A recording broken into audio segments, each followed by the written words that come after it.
Live from Chicago, it's Chris Sells His Soul.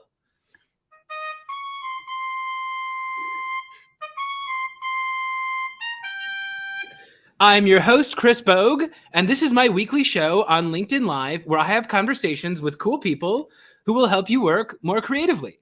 Today, my guest is Lydia Allen. Everybody in the comments, please welcome Lydia. And Lydia, would you take a moment to say hello and tell the audience where they can find you? Hey guys, I'm Lydia. It's nice to be here. Chris, thanks for having me. You guys can find me on LinkedIn. You can find me on TikTok, Dyslexia 101 with Lydia. And you can also go to our website, jumpreading.org. Excellent. The show is called Find Your People. And before we begin, I'll take a minute to introduce myself. I am your host, Chris Bogue. If you would like to find me, you can visit me at christopherbogue.com. I coach people and sales teams to get on video. You can also find me on TikTok at Chris Sells His Soul or on Twitter at Chris Sells Soul. But the best way to find me is to follow me on LinkedIn and ring my bell. I am a content creator, so I put content out there every single day. If you want to never miss an update, including any new shows every week at 3 p.m. Central, just look up Chris Bogue on LinkedIn and don't forget to click the button to get updates whenever I post. So today's episode is called Find Your People. It's going to be all about TikTok and accessibility and learning how to speak directly to your people.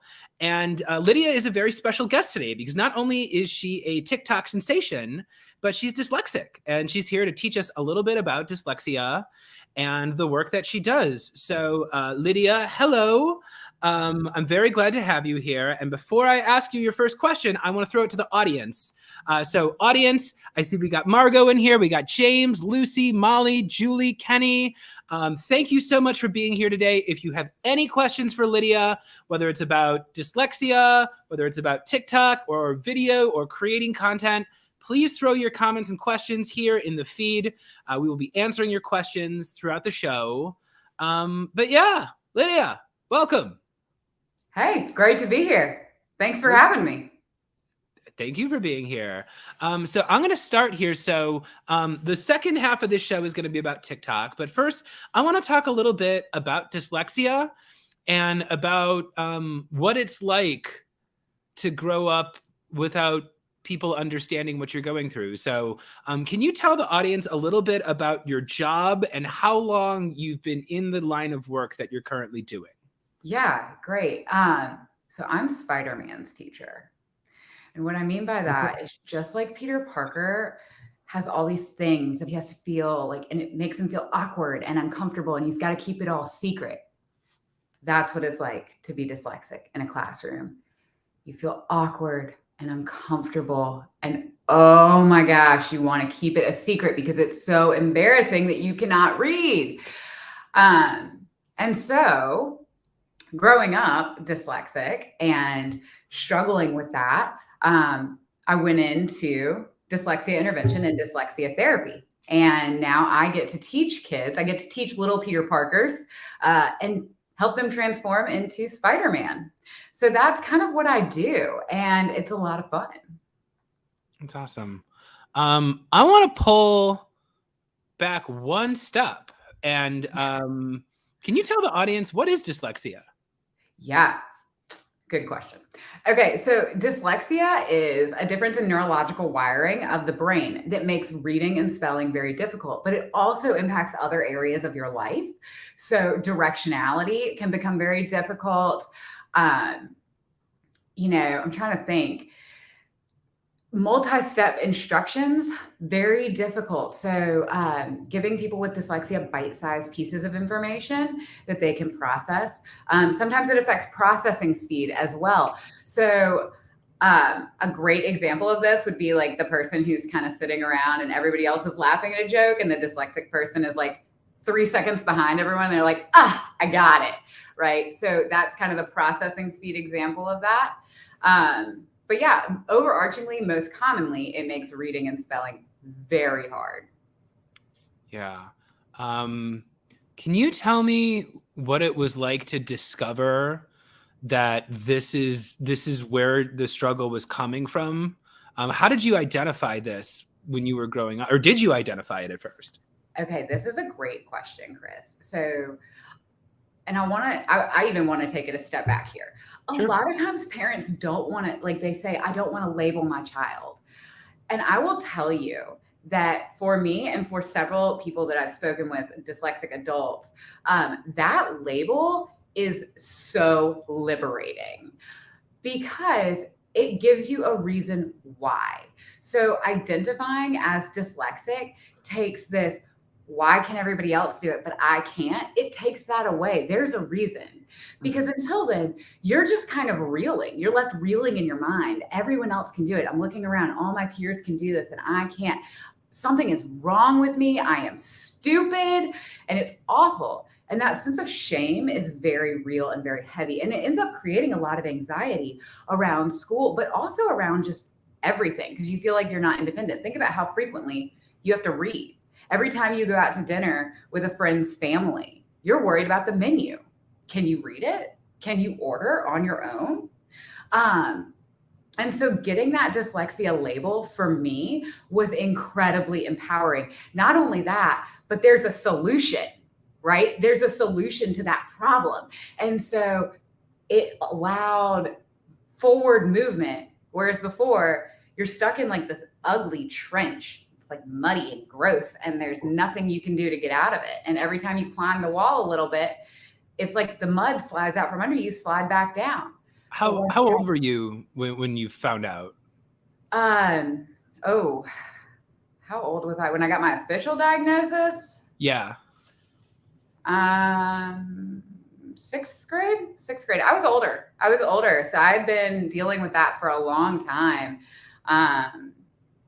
And I didn't get intervention until then, but we knew that I had we knew that I had issues. We knew I struggled before then. And we knew that reading was difficult. We knew that dyslexia ran in our family, but it's very difficult to get an official diagnosis.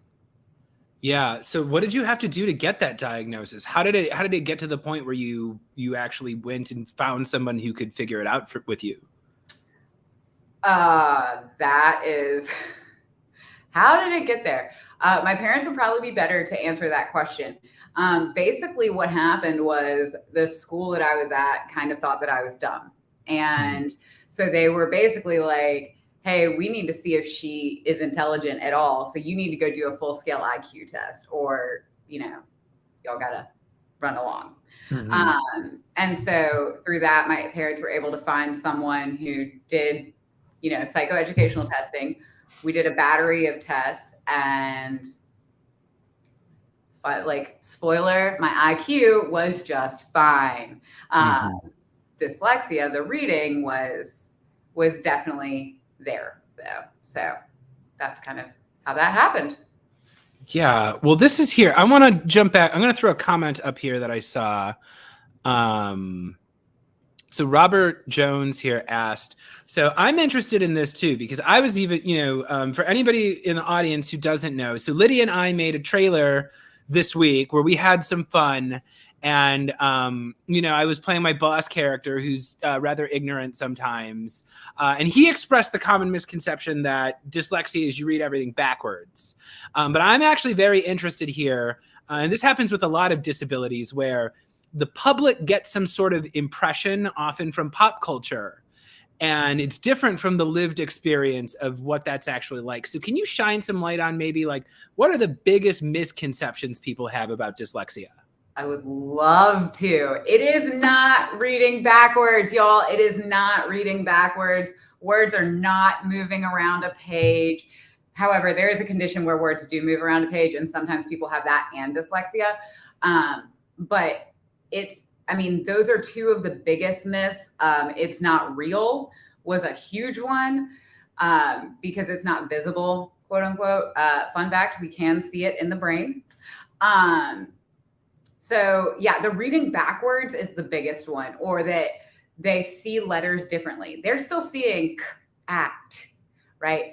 Those letters are still there. They're still seeing them in that order. But the way I describe this is they see act, and it goes into their little dyslexia blender and it comes out tack or call and you're like, where did you get that? And it's that dyslexia blender. It's that neurological difference.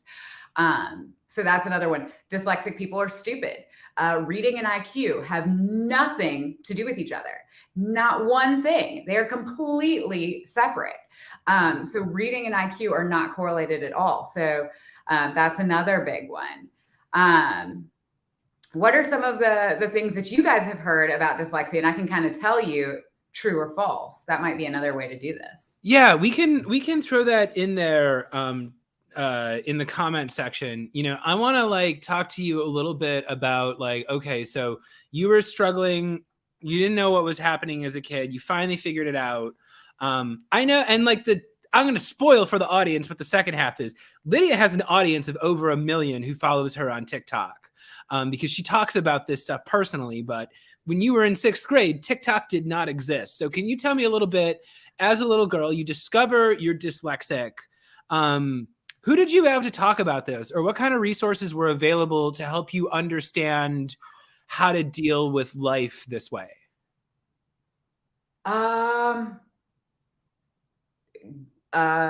Zero. I didn't have people to talk to. I had my parents who learned as much as they could.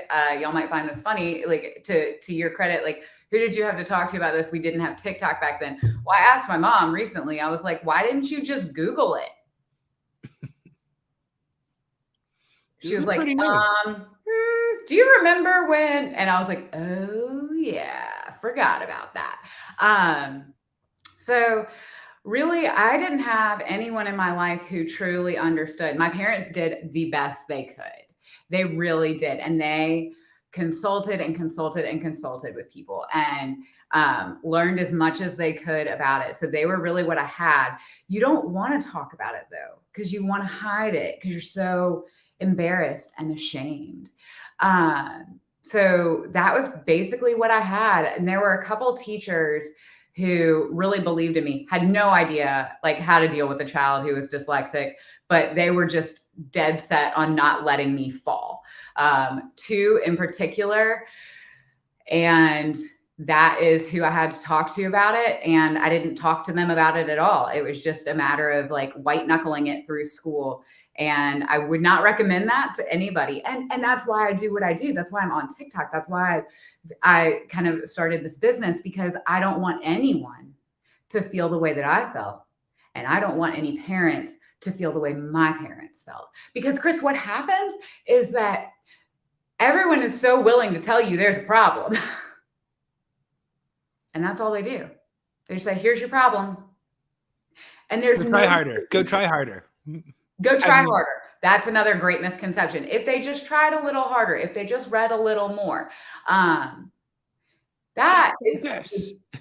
Sorry, say it again. Just focus. Just focus. It's yeah. like that. And that's ridiculous. So I want y'all, you, Chris, and the audience, I want y'all to think about the hardest thing for you. Okay. And then think about failing at that publicly for 8 hours a day. Yeah. It wouldn't be awesome. No. And so that's like when you say like, and I guess I haven't thought about this in a while, but yeah, I just really didn't have anybody to talk to. I had some teachers who were wildly unsupportive. They also, to their credit, I am the educator I am in the business I'm in, equally because of them, if not more so because of them, than those who were so supportive. Thank you. Well, you know, one of the reasons why I had you on today, I am trying to have a very different discussion about accessibility than the one I've seen throughout my adult life, because you bring up the word accessibility and people think, oh, geez, here comes the guilt trip. You know, people are going to guilt me. They're going to tell me that I need to go spend $10,000 on my website. I don't have that money. I probably don't have any dyslexic people in my audience anyway, so who cares? And, you know, I do a lot about captions. I caption all my stuff. Sometimes I'll bring on accessibility advocates here. And what I'm trying to tell corporate America is you are just leaving people out of your message, you know, and you can see here, you can see Lydia could you imagine what life would be like, audience, if she had just given up because they're like, she's stupid, she can't do anything? You are more successful on TikTok than most people on TikTok. You have a business where you help people that don't really have a lot of avenues to open up about this stuff. And I think now is a time where like education is struggling to keep up. Teachers, they've got big classrooms. It's very hard for them to keep on top of their stuff. It's very hard for them. And there are DEI trainings. There are, trainings about how to be empathetic, how to deal with different types of people. And I'm trying to tell people, just listen to the people who are dealing with it. Go listen to Lydia talk about dyslexia. Go talk, listen to a deaf person. There are deaf people and blind people on LinkedIn who are dying to have people understand where they're coming from, but you got to take the time to listen. So yeah, I see right here, even Cecilia, she posts right up here and says, I see myself in your struggles. And Chris, let me ask you, how many people are here? Oh, good question. I have no idea. We're not looking at millions of people right now, but in a relatively not small, I don't want to say small because it's not, but we have someone else who is openly saying that they see that in themselves. Dyslexia is common. Y'all, 20% of the population is dyslexic. 20%. Really? 20. That's no idea. I had no idea. A lot of people are dyslexic. And dyslexia, yeah, anyway, sorry, I interrupted, but I just think that's a really good point. So when we start talking about accessibility and what it looks like, and people who are here, people who are literally here are saying, me too. It's hard. Yeah. Accessibility, to your point, is what I'm saying. Accessibility is important. Yeah. Well, and again, people, I find corporate America is full of tryhards. They don't want to do anything unless they can do it correctly. And the more I bring on experts, the more I bring on people who work in accessibility, the more I learn you're going to make mistakes no matter how good you are at this.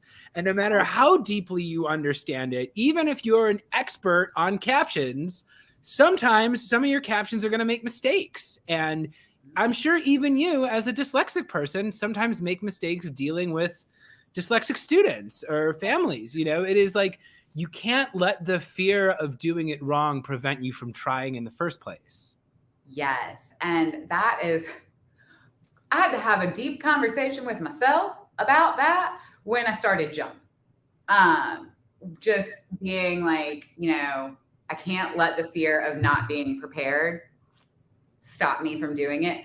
And that is true for everything in life. Any initiative, anything you want to start, you can't let the fear of like messing it up stop you, because you're gonna mess it up. Period. Yeah. You just will. But I think when we talk about accessibility and we talk about that fear and that stuff, it's really important as like someone, who does this for a living. Like I spend 80 hours a week in dyslexia. I live dyslexia. So I spend, all my hours a week, but like that's where I live. I don't expect that someone who's coming forward and asking questions understands everything I understand. Mm-hmm. Right? And if I talk to someone who's just as in it as I am, I expect that they're going to know things that I don't know, and I'm going to get to learn from them. And so to kind of what you're saying is not letting that fear stop you. Ask questions. Don't be afraid to ask the questions, because that's where the conversation starts. And if we don't ask the questions, nothing happens. Yeah. Well, I think that is a great segue to our next segment, which is Gimmie Kimmy. So, Lydia, are you ready for Gimmie Kimmy? Ready. Awesome. So this is a segment I do every week where I remind my audience that LinkedIn's purpose is self-promotion.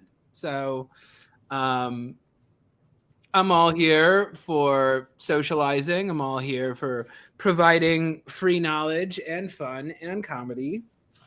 But there comes a time where you have to go out there and just be direct with people and ask them for exactly what you want. So this is going to be a moment where I pop into character to give you a little bit more information about how you can purchase the services that me and my guest offer. So here we go.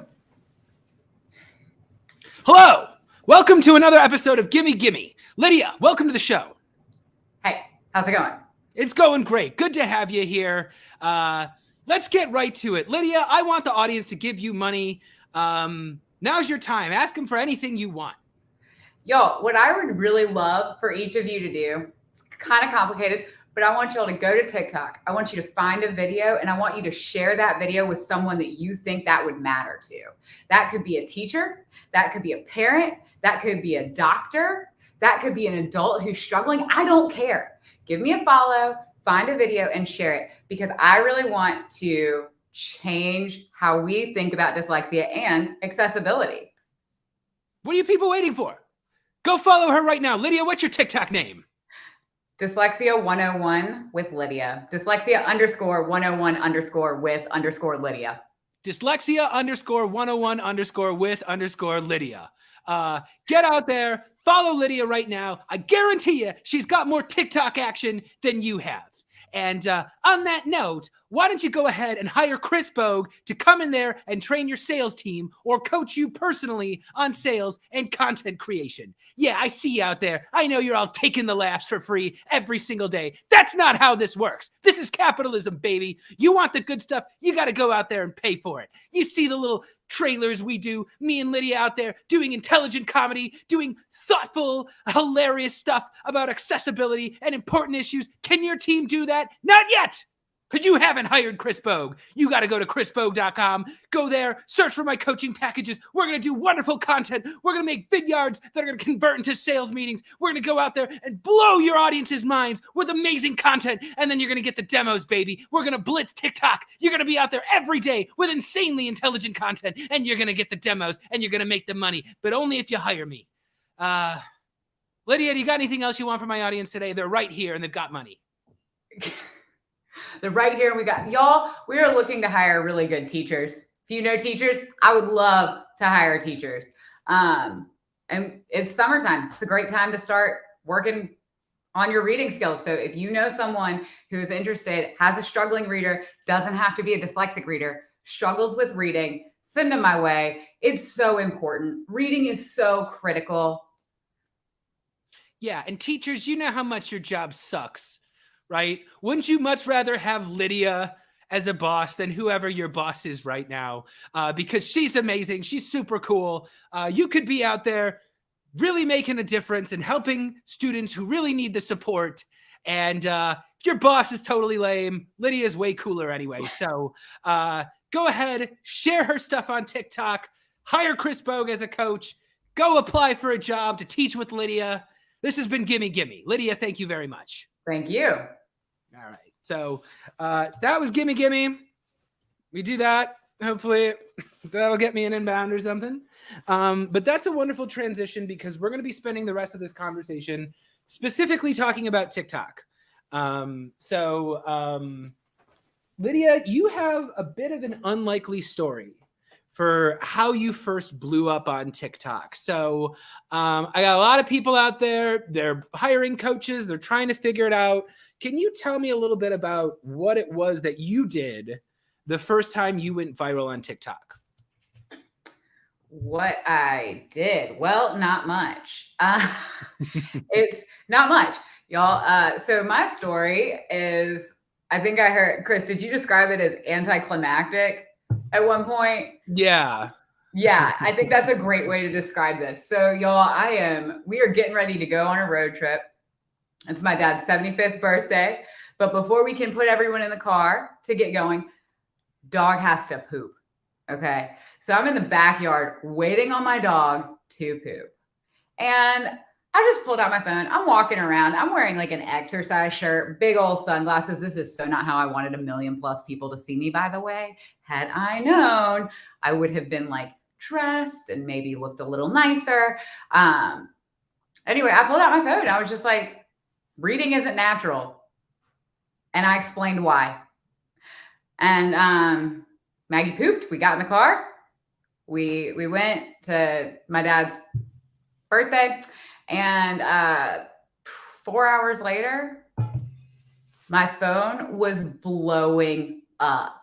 I had to turn off TikTok notifications. Every time I opened it, every 2-3 minutes, it was like 99 plus notifications. My email was going crazy, and it was a wild. We were supposed to have a relaxing weekend at the beach. It was not so relaxing for me, because it was just like ding, ding, ding, ding, ding. It was it's wild, but great. And it really, y'all, I mean, if you have a business and you are not on TikTok, you're missing out. You really are. If I had known what this was going to mean, I would have been on it sooner. And I'll tell you, I was so resistant to TikTok. I really was. I was like, I'm not on. I didn't even have an account before I started creating content. If you looked at my personal social media, you would be like, this girl is not a social media person. And I'm not. But, and when someone came forward, an advisor of mine came forward and said, hey, you got to get on TikTok. I laughed him out of the meeting. Laughed him out, sent him on his way. Got on TikTok and immediately went back and was like, hey, sorry, I kicked you out. You were right. I'm back now. Anyway. This is what I want people to understand, right? Because I'm a coach. I do a lot of comedy because I have a background in improv comedy and sketch. And people look at me and they're like, well, I could never do what you do. I'm like, well, you're not going to do it exactly the way I do it. I spent a decade learning this very weird specific thing, but anybody who's interested in learning that too, now I'm an authority, because this is something I lived. And I have a lot of different TikTok people here. I have a lot of content creators on this show. And I always give the same advice out there. If anyone in the audience wants to get started making content on TikTok or LinkedIn or wherever, and you don't know what to do, talk about what you know. Just turn on the camera. And again, I have someone here, Corey here, he's asking, what about people with speech problems? If you're a person who grew up having a difficult time speaking and you talk to the audience about that, everybody who has had that same experience is going to identify with you. And if the audience doesn't know how TikTok's algorithm works, and the reason why people love it, because you can go viral without a following, is when you make a piece of content, it sends it to a small group first. It sends it to a group of like 100 people. And if it overperforms there, they shoot it out to a much larger crowd. And that's why you get people, especially new users who are putting stuff out there, who just randomly go viral without planning for it. So I would say, when in doubt, you don't need to come up with this crazy world-changing message. Just talk about what you already understand. And say it in a way, Chris, to add on that, say it in a way that is like, and the video would have admittedly performed a lot better. I opened it with, I'm about to tell you something I bet you didn't know. Reading is not natural. Instead, I should have just come on and said, reading isn't natural. Boom. That would have hit way harder. Cut out the fluff and get right to it. And to whoever asked about the speech, if you are continuing to struggle with speech, that's okay. That's okay. You can still get out there and make content, and it's going to feel awkward and it's going to feel uncomfortable. And you're going to be like, oh my gosh, I look like an idiot. Nobody cares. Nobody cares. No, they don't. TikTok is completely anonymous. Completely anonymous. How frequently do you remember a TikTok video you watched? Right? So no, I'm just some guy. And that's what I try to tell people is like, look, you are a face on a screen and people do not have time to Google you. And they don't care. And they don't even think of you as a person. No, you're a character. And they are willing to say whatever so beware of that. People can be kind of mean, but as far as, it doesn't bother you as much as you think it's going to, by the way, because I thought that was really going to crush my little soul, and it didn't. But if you, what was going to crush your soul? Like people being mean in the comments and things like that. Like, could you actually tell my audience about that? Because I'm seeing like Jenny here, she's talking about things that are stigmatized. I'm actually curious, what was that like when you actually started getting resistance, or when you started getting people who were not so nice? Because that is a big fear that holds people back from trying in the first place. So, y'all, a big piece of dyslexia is that sometimes, and you may have noticed it in my conversation today, um, is that you lose your words and it takes you time to gather them. So, a lot of times when I'm public speaking, people will be like, "You're so great at pauses." And I'm like, "Joke's on you. I lost my words." So, what ended up happening on this video that I went viral on was that I paused frequently, but I didn't edit those pauses out because I was such an amateur with TikToking that it's a completely raw video. It's not planned. It wasn't scripted. It's just me saying what I'm going to say. And what ended up happening, and I was walking around with a cup of coffee, and people called me an alcoholic. People commented on, like, "Oh, listen to her pausing. She must be drunk."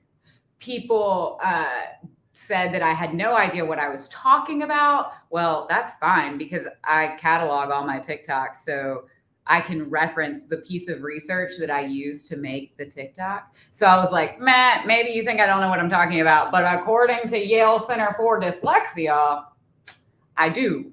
So, I cataloged that, and that was kind of a nice buffer. People commented on my appearance a lot. People said both very hurtful and very inappropriate things. I have like canine teeth, right? And people called me a vampire. Talked about that a lot. It was like weird stuff, and I was like, "Who How do you cares?" not let it get to you? Do you ignore it? Do you respond to it? Do you block it? What's your reaction? If it is inappropriate or sexualized, I delete that. Okay. Other than that, I leave it. And you know what I noticed started happening? People came in and defended me, which meant the content or the comments went up. Video took off even more. And I was like, what's up? So then there's another one. And this happened yesterday where I woke up and someone had commented on a video and said that dyslexia is not real and it's just anxiety. Well, I was going to ignore that. And then it started getting traction in the comments. And I really want my platform to be a very safe space for people with dyslexia. And so I made a video about it, and I wasn't trying to be mean, but I was like, "Y'all, this isn't true." So you can respond in video. I've also seen people pin it to the top of their, if someone's nasty in the comments, they pin it so that when you open the comment section on the video, it's the first comment people see, and people go ballistic defending you because you will end up with fans. Yeah, well, this is interesting. So I'm glad that we're talking about this right now. On the one hand, it's easy for me to say because I've done TV, I've done social media, I've done lots of big public things, and I can say with 100% certainty, women get way more worse abuse online than men. Men just get they do not attack our appearance nearly as much. Something about a woman going out there with confidence, there is a small percentage of the public who will attack you. And I don't know the best way to, me personally, when somebody attacks me, I ignore them. But I don't want to pretend like that's as easy for other people to do as it is for me. If somebody says something rude to me, I have this belief, and I believe there's actually some data on this. Especially on a website like Reddit or TikTok or Twitter, oftentimes trolls are teenagers. It is often a 12-year-old boy will be out there because growing up is brutal, and people take out their frustrations by just piling on strangers on the internet because you convince yourself that that's not a real person. So when I see somebody say something completely ignorant and disgusting, I just block them or delete the comment and go, "Oh, well, that was probably a 13-year-old." But yeah, I'm actually I realize it's harder for women. So I don't know. Just, yeah, I jump on didn't know here. about the 13-year-old thing. That might explain some of the comments. I will say there are times when I think that it's really important to know that when you are going out and you are advocating for something, you are upsetting someone's belief. Mm-hmm. Okay. And that's what you're trying to do, right? You're trying to offer a safe space for people who believe this and also offer a carrot, right? You know, come pay attention to people who really disagree. And I think that like a lot of times for me specifically, when people would get really nasty in the comments, I would remember what happened to them as a dyslexic child that disrupted their belief in themselves so much, and how can I respond in a kind way? Oh, you get attacked by dyslexic people? Sometimes, yeah. Can you tell my audience about that? Yeah. So people with dyslexia sometimes think that like, so people with Erlin's or scotopic sensitivity syndrome are often misdiagnosed as dyslexic. And that is where the letters are moving and shifting and they kind of look like they're swimming on a page. But that is not dyslexia. So the minute I get out there and say dyslexia is not this, people jump on that because I've interrupted their identity, who they are. Right? They've identified as dyslexic and that hurts them. And so coming back and saying, hey, you may want to speak with your doctor about this, this, and this is really important. So there's that. But most of the time, people are just being really petty or they're really deliberately trying to misunderstand you. And I think that's important too, is like to think about. And I had a message from a guy recently where it was like, he heard one thing that I said, pulled it completely out of context, clearly didn't look at any of my other videos, and sent me a novel in the like DM section or the messaging section or whatever. And all about how, you know, he thinks that I'm probably trying to help and he's doing this in private so that it was out of respect for me. And I was like, that's a really veiled threat and I'm not interested in that. And so then he went on to be like, oh, you're probably trying to help, but you're only hurting everyone and blah, blah, blah, blah, blah. And I would tell everyone that I knew who was struggling with reading to ignore you. Y'all, and this was all because I said a warning sign of dyslexia. And he was like, warning signs is not a nice way to phrase it. That's fair. So I took that feedback and changed everything else from then on to signs. Okay, that's fair feedback. But to attack me for one thing, and explain, you know, and I was just like, whatever. And I blocked him. Like, I was like, you're out of here. I don't need any of that negativity on this space. So remember that you do have a little bit of control over your own platform. Well, that's interesting too, though, because you even did get a piece of feedback out of that. And I find there are people. So I'm curious as to like what you think the psychology is here. I have this firm belief that, and this is actually something I did an episode about Gen Z a couple weeks ago with Matteo Elvira. But I believe Gen Z has a different concept of celebrity. And I actually feel like, especially when I grew up, the 90s, we have this really toxic way of thinking about celebrity where we see a person who is successful and they're a different type of person, right? They're followed around by paparazzi or whatever. There's gossip shows where people just say terrible things about them. Satire in the 90s was brutal. It was very cruel to people, especially women. And there's a big part of the country that has just learned, oh, okay, somebody's a celebrity. Well, that means we could say any disgusting thing we want about them and we can criticize every single thing they do because, like, fuck them. They make millions of dollars. And they don't realize that just because you see someone with millions of followers on TikTok does not mean they're a millionaire.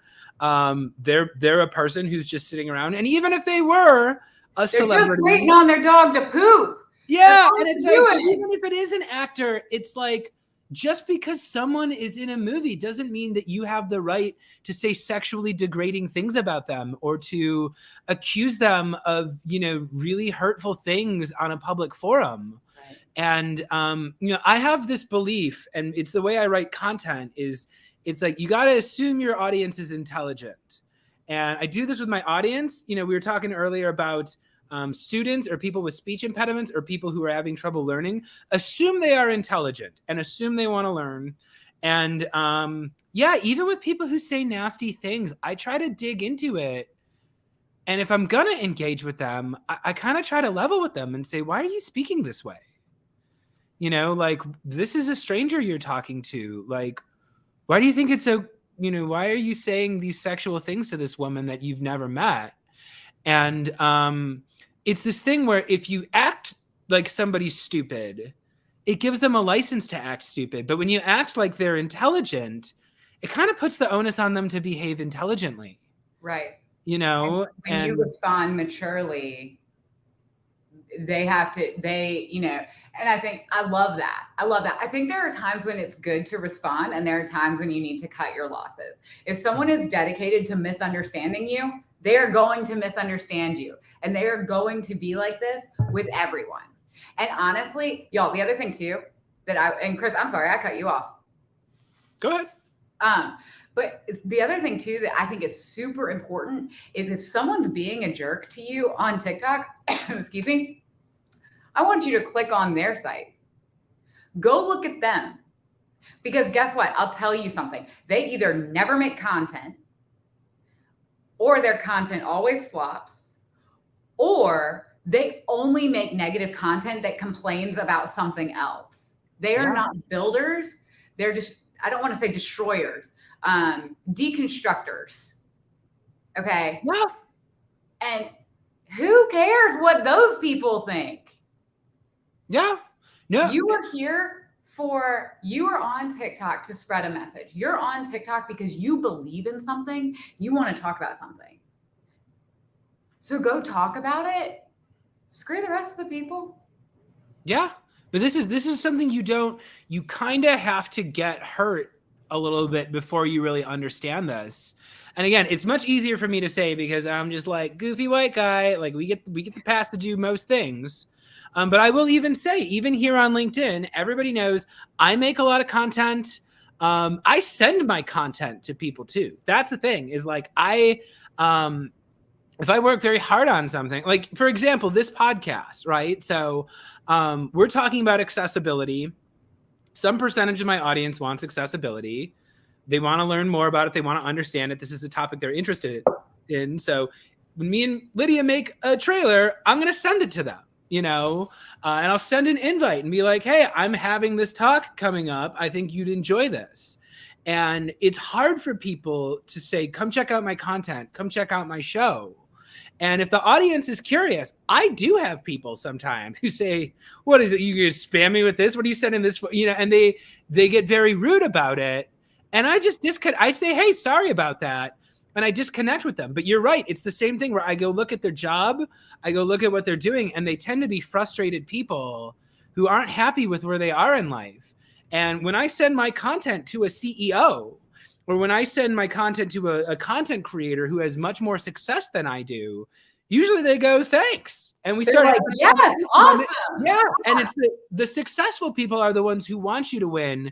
And oftentimes the people who are sitting there pointing out your flaws, making fun of your smile or making fun of the way your forehead is shaped or whatever, they're miserable, and they're just trying to take it out on someone, and they're trying to bait you into noticing them because they don't feel like anybody notices them, and they don't feel like anyone listens to them. And they see you getting noticed, and they see you being accepted, and it makes them angry, and they're trying to bring you down. And I don't let them, and if they're not there for a debate, you just turn off their microphone. I'm fine just disconnecting, blocking with them. Or if somebody puts something really rude on LinkedIn, I will give them a chance, and I'll delete it, and I'll send them a DM and say, hey, we don't do that. We don't attack people here. Feel free to resubmit your comment, but you're not allowed to say ignorant things about people in the thread here. We're having a discussion.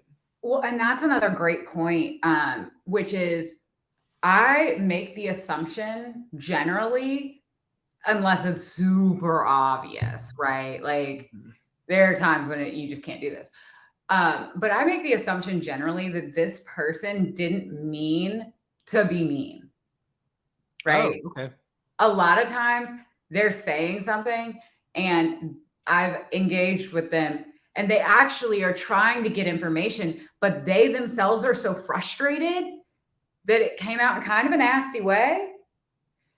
And if you, going back to kind of what you said, if you treat them like they're smart, or if I, like in my case, if I treat them with kindness and respect, a lot of times they come back and they're like, oh, and then they want to talk and they want to like, and then you've helped someone, right? Which is kind of the point, like, or at least for me on TikTok, like I'm not out there because I I want people to say negative things about me. I'm out there because I want to help people. But so that's another thing is you can also take the approach of like, it's really sad how miserable this person is. I wonder if they didn't mean it the way it came out. Or this person is dedicated to misunderstanding me and all they want to do is tear other people down. So out you go. Yeah, it's important to figure that out and like actually, I mean, I've been doing this long enough. I've dealt with enough hecklers. I've been a blogger. I've dealt with trolls. I know when someone is deliberately missing the point. Mm-hmm. And I don't have any time for that. If somebody is legitimately, they want to understand, I am fine with that. And again, I've had comments where someone says something kind of nasty to me, and I kind of just like take it in stride. And once they see that, it's like, oh, I thought he was gonna like go off on me or something, but he They was kind of stop. nice about it. Yeah. I actually want to add. This is an interesting content here or question here. It's kind of a little bit more to our original topic. So we got Jenny in the audience. She's asking, how often do you create TikTok content? Yeah, in the early days, I was posting 5 to 7 times a day. Uh-huh. So a lot. It wasn't always about having the most polished thing. A lot of the feedback that I get, y'all, this is super important. When 5 to 7 videos a day sounds like a lot, because it is. Here's the deal. When you're creating content, it's really important to just be you. Okay. It doesn't have to be polished. It doesn't have to be perfect. It doesn't have to be, Insta worthy, right? It's TikTok. We don't care. We just want the information and we want it to be in like a quick, poppy way. And let's get the information and move on. Right. And I think that that's something that's really important. And the more you create, the better you get at it and the more efficient you get at it. So then after, like now I kind of take TikTok breaks because sometimes we just need a breather. And, a couple weeks ago, my account was really hot. Everything I was posting was just boom, boom, boom, boom. And then I took a break. And now it's like slowed down. So TikTok, it feels like, and Chris, you may be able to answer this, but sometimes it kind of feels like they punish you a little bit for like taking a break. And then, but I'm like, I don't care. Like I've got to take care of myself. But yeah, that's what I do. So, and then I sometimes will batch record. So if I'm kind of in a mood where I feel like I can rock and roll, get it up, get it going, I'll batch record it and just save it in the drafts and then drop the videos in the days to follow. Yeah, this is actually an interesting question, Jenny, because I don't post nearly as often as Lydia. I'm not nearly as successful on TikTok as Lydia has been. I actually have a bunch of batched TikToks sitting in a project file that I got to push one out today. I got a bunch that I'm doing. I'm getting more into batching them. I do a different style of TikTok where sometimes it's me in character, so I'll go... sometimes I'll shoot a bunch of TikToks all on one piece of video as me, and then I'll switch into the boss and I'll do a couple as boss, and then I'll throw the green screen up and I'll jump on as my character Vagueman. So I've got some new stuff coming up. But I do think it's clear, like Lydia has a business and she's talking about the things that her people want to know. And I run a business and I make content that shows what I know and speaks to the problems that my people are experiencing. So I am a big believer in you need to be clear what you want out of this, whether you're posting on TikTok or LinkedIn or Instagram. And it's like, are you trying to get a message to your people, or are you trying to get famous? Because I was actually going to make a TikTok about this. I don't want to rain on anyone's parade, but sometimes you will go viral, not because the content of your performance, but because you just chose a type of post that tends to go viral. And I'll do an example of this. First video that I ever had that went viral, I did the Wolf of Wall Street pen challenge, right? Where it's like, sell me this pen. And the same thing happened. You put it out there. All of a sudden, every time you open your phone, you got 99 new likes. You're getting all these follows. It's crazy. But then what I did was I typed sell me this pen, and I found, oh, if you do the sell me this pen thing, it's just much more likely to go viral because that's just a popular type of post that people like. And I have never had a trend go viral. What was that? I am terrible with trends, y'all. I've never had a trend go viral. I'm like the worst at them. Right. But I mean, the reason why I'm having you on here is because you accidentally went viral because you had a message that was impactful. And I coach people like, the virality is not the point, especially if you run a business. And I've found that TikTok videos perform well when you repurpose them on LinkedIn. So it's like, if you are a salesperson or if you are an entrepreneur and you only need to bring on 4 new clients each month, don't forget that your goal is to get 4 clients this month, not to get 1 million likes on TikTok. Yes. And it's like, you can't, if you make impactful content, you're more likely to hit the bullseye. But I feel like too often people are chasing the fame, and it's almost like they become a TikTok employee or a YouTube employee. And now it's like they're working for the algorithm instead of finding their people and making content that their people are going to enjoy. I could not agree more. Okay. This is so important, y'all. First of all, one thing I want to add to how often you create content. One of the things that stopped me from creating content or panicked me about creating content was I was afraid I was going to run out of ideas. You're not going to run out of ideas, because you know what you're going to do when you run out of ideas? You're going to take a video that performed well, you're going to remake it and do it again. Okay, you're not running out of ideas. Next thing is, you don't want to go viral. And I said this on another show that I was on, and someone in the comments went, oh, boo-hoo. You don't want to go viral. I will tell you, it is the worst feeling ever. It is so stressful. You're trying to respond to every comment that's coming in. You're trying to respond to all these emails, all these DMs, all this stuff. And you need to be 15 people. And it's not fun. And it's very, very stressful. So when that happens, I highly encourage you to set up systems just in case, right? Like what kind of video you think it's going to be. But remember, your point is not to go viral. No one cares if you're viral. Literally no one. It has impacted my life 0. I mean, it's impacted my business a lot. But as far as like my personal life, it's not like I've got people walking up to me on the street being like, oh my gosh, you're Lydia Allen, the dyslexia girl. Like, nobody cares. You know? Yeah. But they think it's like people see the high performing content. I get it all the time. They're like, well, you're basically famous. So I'm like, oh, you should tell Saturday Night Live that, because they haven't noticed yet. I haven't gotten the call to host. I know. I was like, hey, you should tell, I've got all kinds of people that I would love to meet. And I'm like, you should drop it into this person. Love to hang out with them. If I'm famous. Yeah. They're famous. Well, this is a comedy thing that I learned too, where it's like, the boring truth is actually not as boring as you realize. And, one thing they taught me in improv training at the Second City is like, you do not lie. If you have to go up there and give a monologue as an idea generator before a scene, you want to tell the honest to God's truth.